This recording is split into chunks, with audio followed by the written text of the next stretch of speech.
सामाजिक रूपान्तरणका लागि यो हो सामुदायिक सूचना नेटवर्क CIN। अहिले बिहानको 6 बजेको छ। सामुदायिक सूचना नेटवर्क CIN बाट अब प्रसारण हुँदैछ साझा खबर।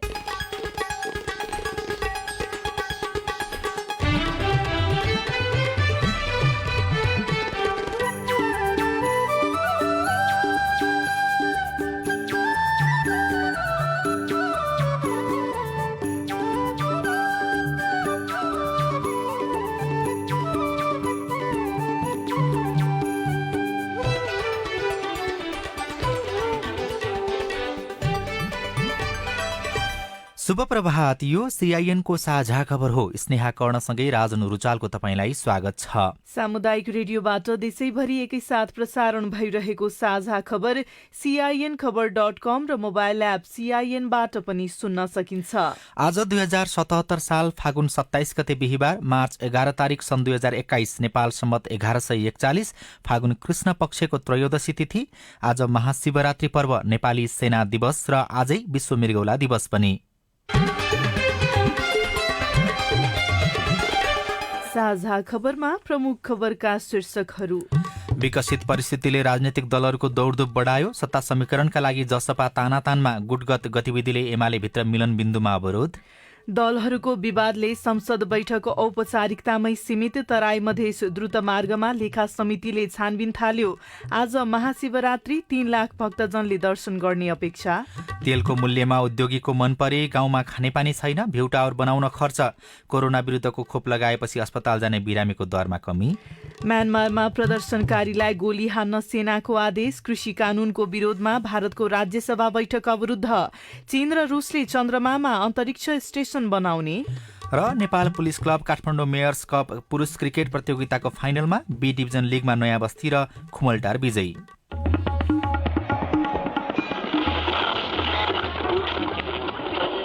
सयौं रेडियो, हजारौं रेडियो कर्मी र करोडौं नेपालीको माझमा यो हो सामुदायिक सूचना नेटवर्क CIN। साझा खबरको सुरुमा सत्ता समीकरणका लागि दलहरूको बीचमा बढेको दौडधुपको प्रसंग। सत्ता समीकरणलाई लिएर सत्तारूढ एमाले र माओवादी केन्द्रले जनता समाजवादी पार्टी जसपालाई आफूतिर तान्न रस्साकसी थालेका छन्। प्रधानमन्त्री केपी शर्मा ओलीको विकल्प दिन निर्णायक शक्ति बनेपछि दुवै पार्टीले जसपालाई फकाउन थालेका हुन्। एमाले र माओवादी केन्द्रले हिजो जसपाका नेताहरूसँग छलफल गरेका थिए। बिहान सरकार पक्षसँग कार्यदल स्तरमा छलफल भए लगत्तै माओवादी केन्द्रका अध्यक्ष पुष्पकमल दाहाल प्रचण्डले पार्टीका नेताहरूमाझ जसपा कार्यकारिणी समितिका अध्यक्ष महन्त ठाकुर र वरिष्ठ नेता राजेन्द्र महतोसँग कुराकानी गर्नुभयो। प्रचण्डले ओलीको विकल्पमा 3 दलीय गठबन्धन सरकार बनाउन जसपालाई आफूतिर ल्याउन चाहिरहनु भएको छ।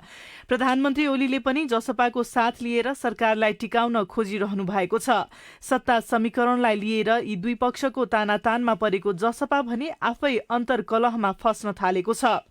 व्यवहारिक रूपमा अलग भए पनि माओवादी केन्द्र प्राविधिक रूपमा सत्ता पक्षमै छ। उसले औपचारिक रूपमा सत्ता सहकार्य तोडेको जानकारी गराएपछि प्रधानमन्त्री ओलीले 30 दिनभित्र विश्वासको मत लिनुपर्ने संवैधानिक बाध्यता हुन्छ।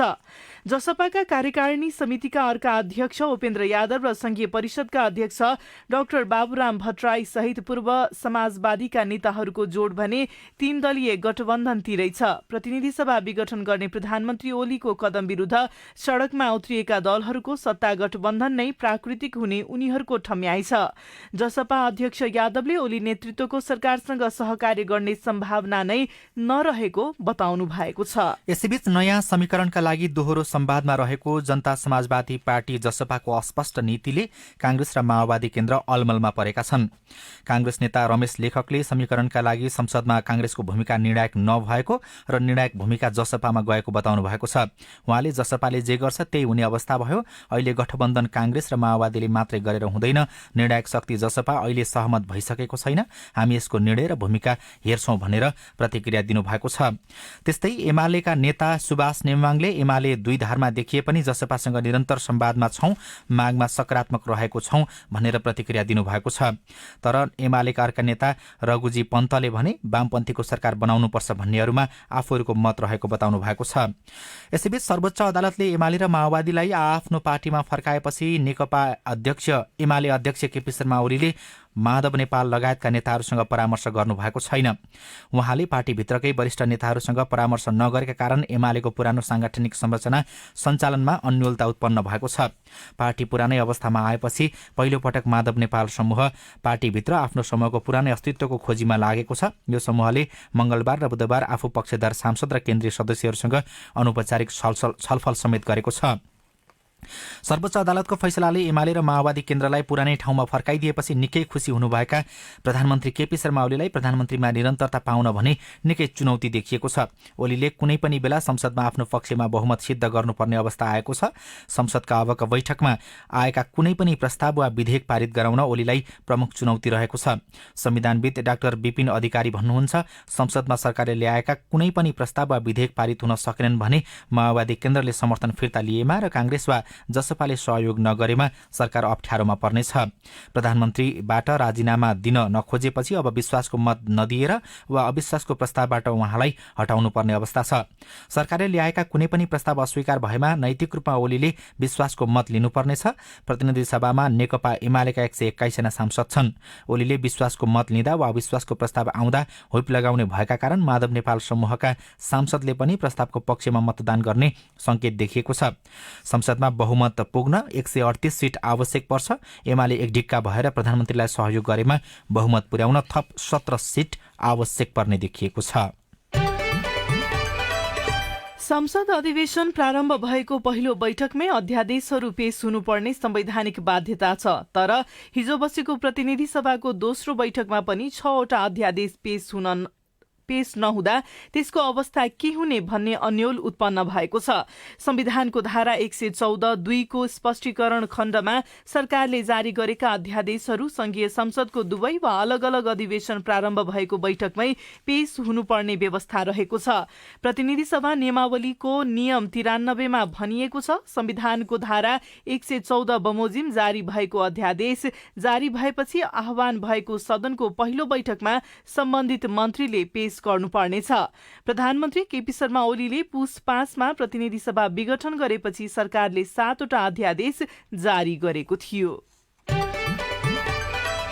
नेकपा माओवादी केन्द्रको स्थायी कमिटी बैठकले संगठन निर्माणलाई ठोस रूप दिने निर्णय गरेको छ। हिजो पार्टी मुख्यालय पेरिसटाँडामा बसेको बैठकले संगठन निर्माणको योजनालाई ठोस रूप दिन 4 सदस्यीय कार्यदल गठन गरेको छ। गिरिराजमणि पोखरेल, पम्फा भूषाल, जनार्दन शर्मा र वर्षमान पुन रहेको कार्यदलले केही दिनभित्रै प्रतिवेदन पेश गर्ने निर्णय पनि गरेको प्रवक्ता नारायण काजी श्रेष्ठले जानकारी दिनुभयो।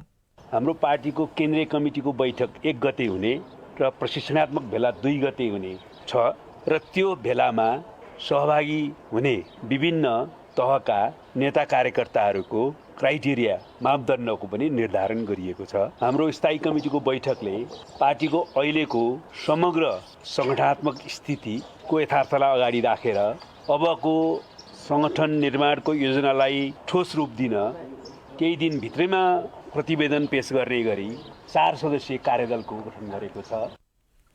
छलफलपछि सरकारलाई दिएको समर्थन पनि फिर्ता लिँदै नयाँ सरकारको लागि पहल गर्ने श्रेष्ठले बताउनुभयो।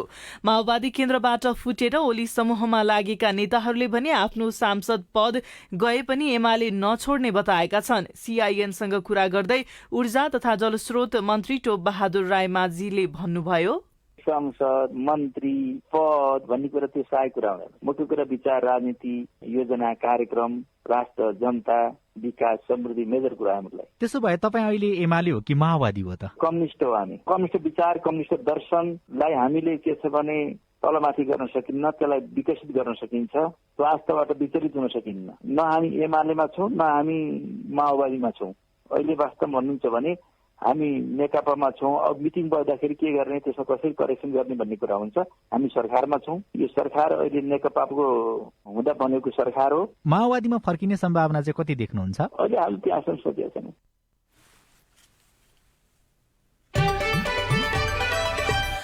शिवरात्रि पर्वमा सधैँ झकिझकाउ हुने पशुपतिनाथ क्षेत्रमा यसपटक सामान्य तयारी गरिएको छ। गत वर्ष फूलमालाले मन्दिर क्षेत्र सजाइए पनि यसपालि कमै फूल प्रयोग भएको छ। वरिपरि गेट बनाउने तथा सजाउने काम पनि भएको छैन। भारतबाट आउने भक्तजन तथा साधु सन्तको संख्या कम हुने भएकाले सोही अनुसार तयारी गरिएको पशुपति क्षेत्र विकास कोषले जनाएको छ। कोरोना संक्रमणको जोखिमका कारणले भक्तजन कम आउने भएकाले तयारी पनि त्यसै अनुसार गरिएको कोषका सदस्य सचिव प्रदीप ढकालले बताउनुभयो। उहाँका अनुसार शिवरात्रि लक्षित सुरक्षा सम्बन्धी तयारी पूरा भएको छ। यसपटक 3 लाखभन्दा बढी भक्तजनले दर्शन गर्ने लक्ष्य राखिएको छ। दर्शनका लागि 100 भन्दा बढी साधु सन्त आएका छन्। केही साधु सन्त आज बिहानसम्म आइपुग्ने कोषले जनाएको छ। भक्तजनलाई व्यवस्थित तरिकाले दर्शन गर्न पाउने व्यवस्था मिलाइएको कोषले जनाएको छ। 3वटा गेटबाट प्रवेश गर्न पाउने व्यवस्था पनि मिलाइएको छ। कोषले महानगरी ट्राफिक प्रहरी महाशाखासँग समन्वय गरी ट्राफिक व्यवस्थापन र सुरक्षा व्यवस्था मिलाएको छ। नेपाल प्रहरीका प्रवक्ता बसन्त कुँवरले सुरक्षा व्यवस्था पर्याप्त मिलाइएको जानकारी दिनुभयो।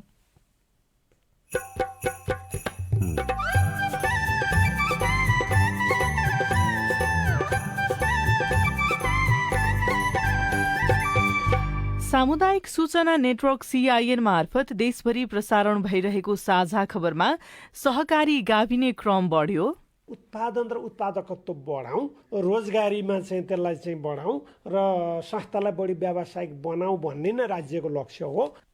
तेलको मूल्यमा उद्योगीको मन परी गाउँमा खानेपानी छैन तर भ्यू-टावर बनाउन खर्च लगायतका खबर बाँकी नै छन्। CIN को साझा खबर सुन्दै गर्नुहोला। तपाईले CIN को साझा खबरका मुख्य शीर्षकहरू नेपाल टेलिकमको सिम भएको मोबाइल नम्बरबाट पटक पटक जुनसुकै बेला निशुल्क सुन्न सक्नुहुन्छ। 32100 डायल गर्नुहोस् र दैनिक समाचार, स्वास्थ्य, कोभिड-19, कृषि, मौसम, प्रकोप र अधिकारका बारेमा पनि निशुल्क सुन्नुहोस्। 32100 सूचनाको सञ्चार। सामुदायिक वन उपभोक्ताहरूको सामूहिक बीमा सम्बन्धी सूचना। 77 जिल्लाका सबै सामुदायिक वन उपभोक्ताहरूका लागि वनमा लागेको आगोबाट वा वन्यजन्तुको आक्रमणबाट हुने मानवीय क्षतिको सामूहिक बीमा गरिएको छ। कतै यस्तो घटना भएमा सामुदायिक वन उपभोक्ता महासंघ नेपालको फोन नम्बर 01 66 16 421 मा तुरुन्त जानकारी गराउनु हुन अनुरोध छ। बीमा अवधि 2077 साल माघ 1 गतेदेखि 2078 साल असार 31 गतेसम्म। सामुदायिक वन उपभोक्ताहरूको हितका लागि अमेरिकी अन्तर्राष्ट्रिय विकास नियोग USAID को आर्थिक सहयोगमा सञ्चालित हरियो वन कार्यक्रम, सामुदायिक वन उपभोक्ता महासंघ नेपाल र अकोराब। सामाजिक रूपान्तरणका लागि यो हो सामुदायिक सूचना नेटवर्क CIN। तपाईँ अहिले देशभरिका सामुदायिक रेडियो CIN खबर.com र मोबाइल एप CIN-बाट एकैसाथ साझा खबर सुन्दै हुनुहुन्छ। अब पत्रपत्रिकाको खबर। आज काठमाडौँबाट प्रकाशित पत्रपत्रिकाले विभिन्न घटनाक्रम, विकास र समृद्धिसँग जोडिएका खबरहरू पनि प्रकाशित गरेका छन्। कान्तिपुर दैनिकको अर्थ वाणिज्य पृष्ठमा 6 महिनामा सक्नुपर्ने काम 2 वर्षमा पूरा हुँदै शीर्षकमा खबर लेखिएको छ। अवैध मोबाइल र कल नियन्त्रणका लागि 6 महिनाभित्र स्थापना गर्ने भनिएको mobile device management system MDMS को काम करिब 2 वर्षमा पूरा हुने भएको छ।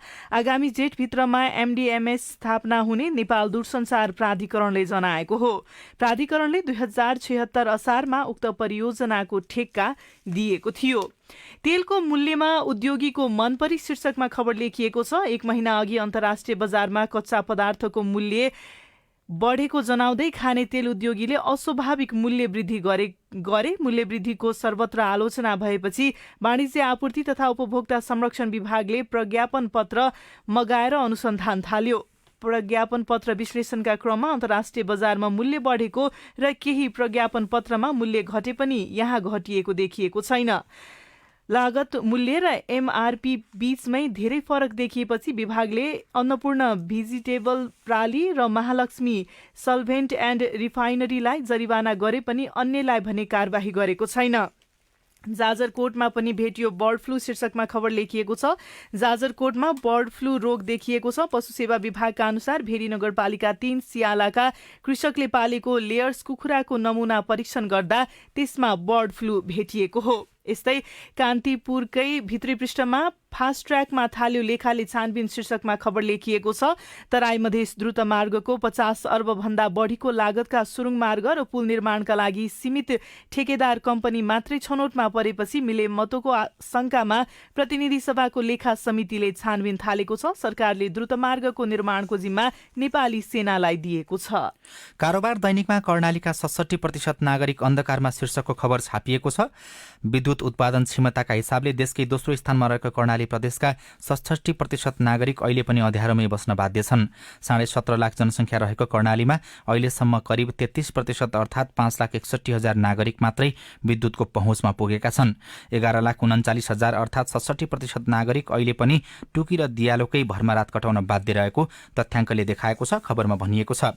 त्यस्तै नयाँ पत्रिका दैनिकमा गाउँमा खानेपानी छैन, भ्यू टावर बनाउन 40 लाख शीर्षकको खबर छापिएको छ। इलामको माई नगरपालिका 8 महिना चुलीका सिर्जना लावती राई खानेपानी बोक्न बिहान झिसमिसे आधा घण्टाको बाटो ओह्रालो झर्नुहुन्छ। बिहान 6 नबज्दै खोल्सामा रहेको धारामा पानी थाप्न पुग्नुभएका सिर्जना घर आइपुग्दा 10 बज्छ। एक गाग्रो पानीका लागि यति धेरै दुःख गर्नुपर्ने बाध्यतामा गाउँका अरू मान्छेहरू पनि छन्। तर नगरपालिकाभित्र 40 लाख रुपैयाँ खर्च गरेर भ्यू टावर बनाउनको लागि खर्च गरिएको छ। एक गाग्रो पानीका लागि 3 घण्टा लाग्छ। वडा कार्यालय पुग्न 1 दिन लाग्छ। बिजुली बत्ती छैन, टुकीको भरमा बस्नु परेको छ। 4 कक्षाभन्दा माथिको विद्यालय पनि छैन। तर सरकारले इलामको मैनाचुलीमा भ्यू टावर बनाउनको लागि 40 लाख बजेट छुट्याइएको छ, खबरमा भनिएको छ। अनि नेपाल समाचार पत्र दैनिकमा सर्वोच्चमा 43 स्थान भ्रष्टाचारका मुद्दा स्थगित शीर्षकको खबर छापिएको छ। सर्वोच्च अदालतमा मंगलबार भ्रष्टाचारका 43 स्थान मुद्दा स्थगित गराइएको छ। त्यसमध्ये 10 वर्ष पुराना मुद्दा समेत स्थगितमा परेका छन्।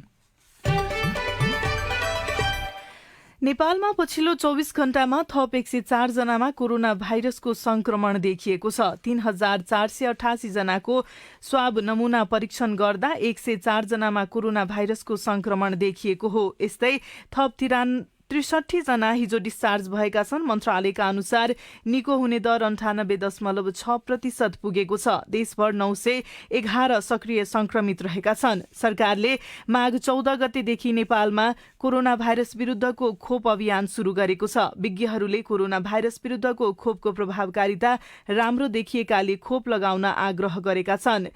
हिजोको नियमित जानकारीका क्रममा डाक्टर अर्चना श्रेष्ठले भन्नुभयो, यो खोपको प्रभावकारितामा चाहिँ अहिले के पनि शंका छैन। धेरै अध्ययनहरूले देखाइसकेका छन् खोप कतिको प्रभावकारी छ भनेर। अहिले नेपालमा प्रयोग भएको यो अक्सफोर्ड एस्ट्राजेनेका खोपको प्रभावकारिता पनि अध्ययनहरूले बताइसकेका छन्। खोप नलगाउनेहरूको दाँजोमा खोप लगाउनेहरूमा अस्पताल भर्नामा करिब 94% कमी आएको भन्ने देखिएको छ। र खोप नलगाउनेहरू भन्दा खोप लगाउनेमा चाहिँ नयाँ संक्रमणको 72% चाहिँ कमी आइसकेको भन्ने कुरा पुष्टि भइसकेको छ। अब प्रस्तुत छ कोरोना क्याप्सुल।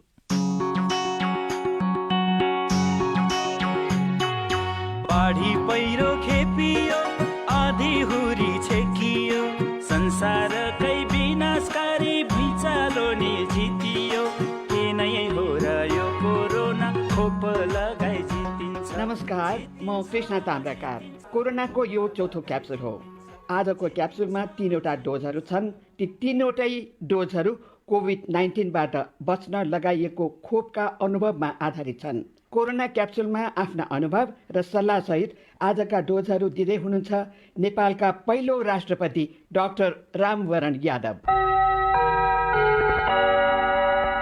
खोप अभियान सुरु भएपछि पूर्व राष्ट्रपति डाक्टर रामवरण यादवले पनि खोप लगाउनु भयो। डाक्टर भएर लामो समय वीर अस्पतालमा काम गरिसकेका पूर्व राष्ट्रपति रामवरण यादवले कोरोना विरुद्धको खोप कहिले, कहाँ र किन लगाउनु भयो त? पूर्व राष्ट्रपति डाक्टर रामवरण यादवको आवाजमा सुनौ आजको कोरोना क्याप्सुलको पहिलो डोज। म अहिले जनकपुरमा छु। मैले यही खोप लगाएँ 3 दिन भयो, थर्ड डे हो। त्यो संसारलाई हालकाल गरेर छ अहिले, सम्पूर्ण संसारलाई। र वैज्ञानिकहरूले यो रोगको विरोधमा जुन खोप ल्याएको छ त्यो चाहिँ अहिले विश्व स्वास्थ्य संगठनबाट जुन नेपाल सरकारको स्वास्थ्य मन्त्रालयबाट हाम्रो देशमा अहिले भ्याक्सिनेसन चलिरहेको छ। म आफै पनि डाक्टर छु। अहिले 65 वर्षभन्दा माथिको लागि यो भ्याक्सिन चाहिँ उपलब्ध गराएको छ सरकारले। खोप लगाएपछि कसैलाई ज्वरो आउने, कसैलाई जिउ दुख्ने समस्या हुन्छ भन्छन्। आफै पनि पाको उमेरका पूर्व राष्ट्रपति डाक्टर रामवरण यादवलाई खोपको के कस्तो साइड इफेक्ट भयो? मलाई हल्का मात्र टाउको हिजो अलिकता दुख्या थियो। आजदेखि फ्रेस छु। म 48 घण्टा भइसकेको छ अब। म पुरै फ्रेस छु। डाक्टरहरूको अनुसार एकदमै सेफ छ, पुरै सेफ छ। त्यसले गर्दा हाम्रो एज ग्रुप जुन छ, मैले 80 को लगभगमा गाउँमा हुनुहुन्छ भने गाउँमा लगाए पनि हुन्छ। कोरोना रोकथाम गर्ने अभियान अन्तर्गत अहिले 65 वर्ष माथिका पाका नागरिकलाई देशभर खोप दिइँदैछ।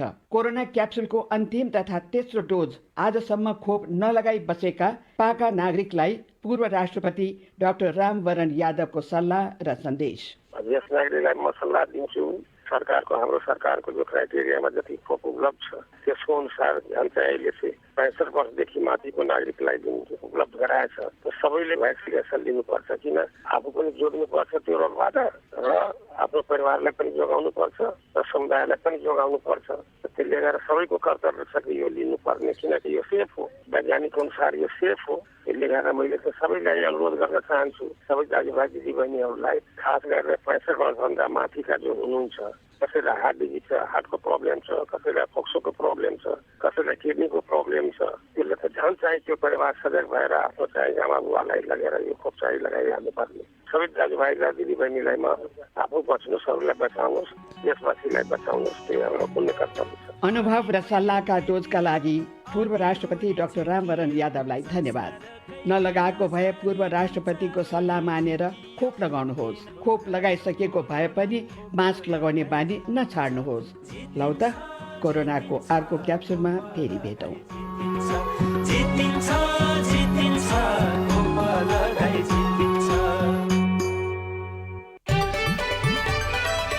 अब विदेशका खबर। विपक्षी दलका सांसदहरूको अवरोधपछि भारतको माथिल्लो सदन राज्यसभाको बैठक स्थगित भएको छ। भारत सरकारले ल्याएका कृषि सम्बन्धी नयाँ कानूनहरूको विरोधमा विपक्षी दलका सांसदहरूले संसदमा होहल्ला गरेपछि बैठक 15 मार्चसम्मका लागि स्थगित गरिएको छ।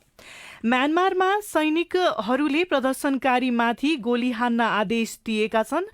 सेनाको गोली हान्ने आदेशपछि त्यहाँबाट प्रहरीहरू भने भागेका छन्। फेब्रुअरी 1 मा सेनाले शासन सत्ता हातमा लिएपछि म्यानमारमा दैनिक जसो विरोध प्रदर्शन हुँदै आएका छन्। प्रदर्शनकारीमाथि सुरक्षाकर्मीले गरेको व्यापक दमनका कारण हालसम्म 60 जनाको मृत्यु भइसकेको छ। संयुक्त राष्ट्रसङ्घका अनुसार प्रदर्शनका क्रममा सांसद, पत्रकार, अधिकार कर्मी सहित 1800 भन्दा बढीलाई पक्राउ गरिएको छ। चीन र रुसले चन्द्रमामा अन्तरिक्ष स्टेशन बनाउने घोषणा गरेका छन्। रूसी अन्तरिक्ष संस्था रोस्कोमोसले चीनको नेशनल स्पेस एडमिनिस्ट्रेसनसँग चन्द्रमाको सतह तथा बाहिरी कक्षमा अनुसन्धान सुविधाहरू विकास गर्नका लागि सहमति गरेको जनाएको छ। र अमेरिकी राष्ट्रपति जो बाइडनले अस्ट्रेलिया, भारत र जापानका प्रधानमन्त्रीसँग पहिलो पटक संयुक्त वार्ता गर्न लाग्नु भएको छ। यो गठबन्धनलाई सामरिक दृष्टिबाट चीन विरोधीका रूपमा लिने गरिएको छ।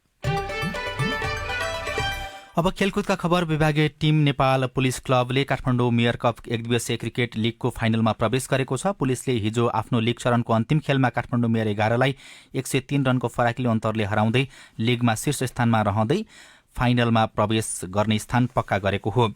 अर्को प्रसंगमा पुल्चोक स्पोर्टिङ क्लबले शहीद स्मारक ब्रिटिजमन लिग फुटबलमा रेलिगेसनमा परेको छ। लिगको अन्तिम खेलमा नयाँ बस्ती युवा क्लबसँग 2-1ले पराजित भएसँगै पुल्चोक तेस्रो डिभिजनमा घटुवा भएको हो। लिगकै अर्को खेलमा खुमलटार युथ क्लबले आफ्नो अन्तिम खेलमा बाँसबारी क्लबमाथि फराकिलो जित निकालेको छ। साधोबाटो स्थित एन्फा कम्प्लेक्समा भएको खेलमा खुमलटारले बाँसबारीमाथि 4-0 को जित निकालेको हो। सहकारी गाविदाको फाइदा। रेडियो रिपोर्ट, अरू खबर र कार्टुन पनि बाँकी नै छ। CIN को साझा खबर सुन्दै गर्नुहोला। बाल विवाह विरुद्ध धर्मगुरुहरूको प्रतिबद्धता। वैदिक साहित्यमा बाल विवाह छैन। विवाह बाहामा उपसर्गलाएर विवाह बनेको, जसमा राजनीतिक, सामाजिक, आर्थिक, सांस्कृतिक, पर्यावरणीय, शारीरिक र बौद्धिक क्षमता जब पुरा हुन्छ त्यसपछि मात्रै विवाह गर्नुपर्छ। त्यो क्षमता पुरा हुने भनेको 25 वर्ष मात्रै हो। त्यो 25 वर्षपछि विवाह गर्नुपर्छ वैदिक साहित्यमा। विवाह गर्ने उमेर चाहिँ 25 वर्षभन्दा माथि हो। यो हामीले भनिराखेको कुरा हो। छोराहरू छोरी दुवैजना सक्षम हुनुपर्छ र अहिलेसम्म बाल विवाह हाम्रो मण्डली अन्तर्गत भएको छैन।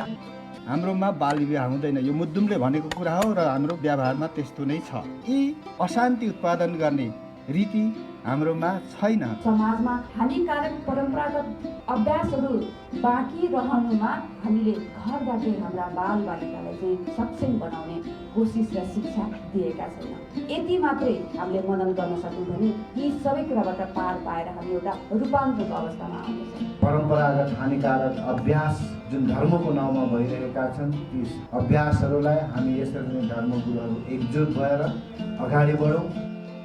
ओल्ड भिजन इन्टरनेसनल नेपाल र अकुराब। सामाजिक रूपान्तरणका लागि यो हो सामुदायिक सूचना नेटवर्क CIN। साझा खबरमा अब सहकारी गाभिने क्रम बढेको प्रसंग। सहकारी ऐन 2074 लागू भएसँगै नेपालमा सहकारी संस्थालाई व्यवस्थित र एकीकरण गर्ने अभियान पनि शुरू भयो। नेपाल राष्ट्र ब्याङ्कले मर्जर नीति ल्याएर बैंक तथा वित्तीय क्षेत्रलाई व्यवस्थित गर्न थालेपछि सहकारी संस्था पनि एकीकरणको माध्यमबाट व्यवस्थित र संगठित हुँदैछन्।